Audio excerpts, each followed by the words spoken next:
A lot of it is just like talking about and making sure that people know what's happening and that they can take that step themselves, like the first step themselves.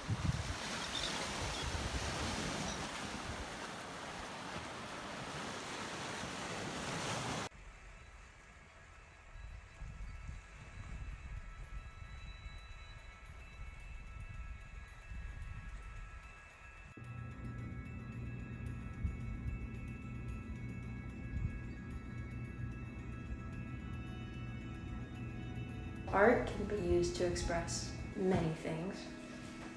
Happiness, sadness, emotions.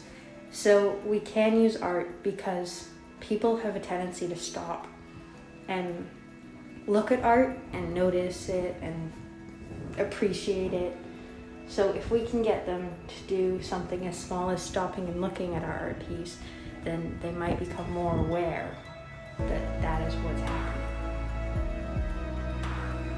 I think my idea was just like wear your clothes more, or cycle them, giving them to like the SOS so other people can wear them for more.